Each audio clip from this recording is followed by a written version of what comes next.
Good morning and happy Thursday. Welcome to today's episode of Morning Wealth.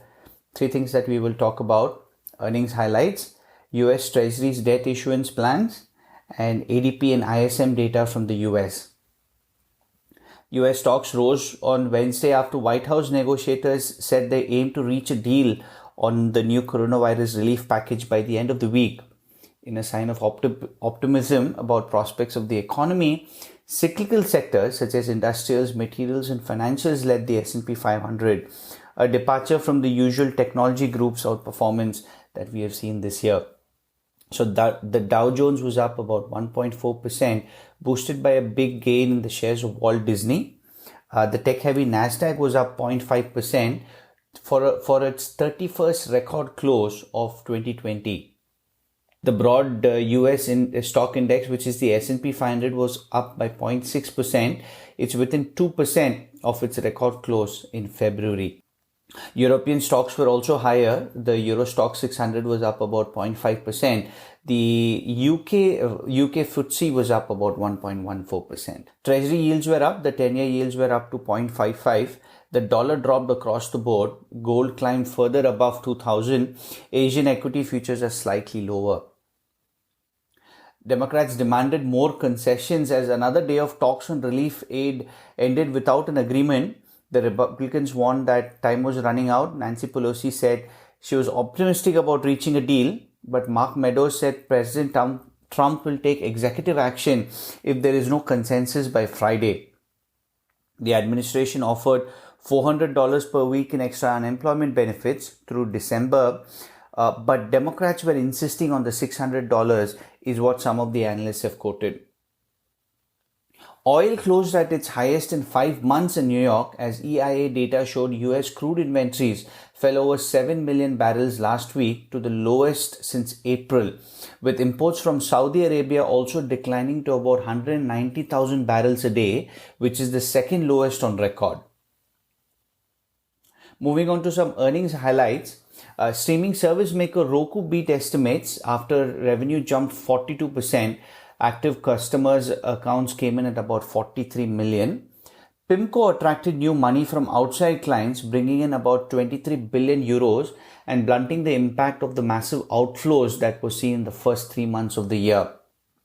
Shares of payments company Square gained about 7.1% after the company said usage of its Cash App and Cash Card increased as consumer spending picked up after the easing of the lockdown measures. On the healthcare and pharma side, CVS boosted its full-year profit and cash views as comp sales and adjusted EPS beat.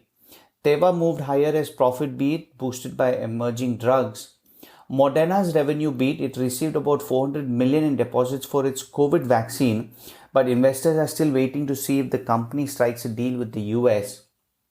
Novavax touched nearly a 5-year high as investors assessed early data on its experimental shot for COVID-19. The CEO told Fox that he aims to have about 1 million to 2 million doses by 2021. Pfizer and BioNTech signed an agreement to supply the Canadian government with its vaccine candidate in 2021, though the financial terms weren't disclosed. US Treasury expanded its plans to issue longer-term debt after depending mainly on shorter-dated bills to fund the government's record spending surge till now. The department said it will sell a record 112 billion of securities next week when the quarterly refunding of maturing treasuries happen. The Reserve Bank of India is providing a rare central bank nail-biter. The question in everybody's mind is, will the Indian policymakers look at above target inflation and stay on hold? Or will they look at the fragile economy and opt for another 25 basis trim?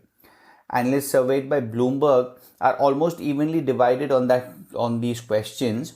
Governor Shaktikanta Das has led the Monetary Policy Committee in cutting rates by about 115 basis points this year, taking its benchmark repurchase rate down to a record low of 4%. On the FX side, US dollar traded lower against all the major currencies, a sign that FX traders are worried about Friday's non-farm payrolls report. So a couple of things that came through which give a little bit of an understanding of what we can expect for the NFP was the ADP data reported significantly weaker than expected. So the private payroll growth came in at about 167K versus 2.3 million, which was the forecast. And the employment component of the non-manufacturing ISM also dropped to 42.1 from 43.1, which is all showing that the labor market is slowing down.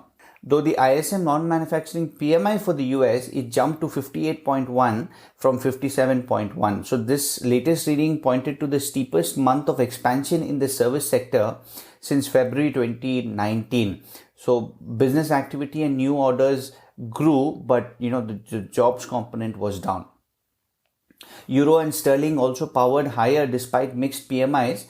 Downward revisions to the German and French service sector data was offset by upward revision in the Eurozone's composite index.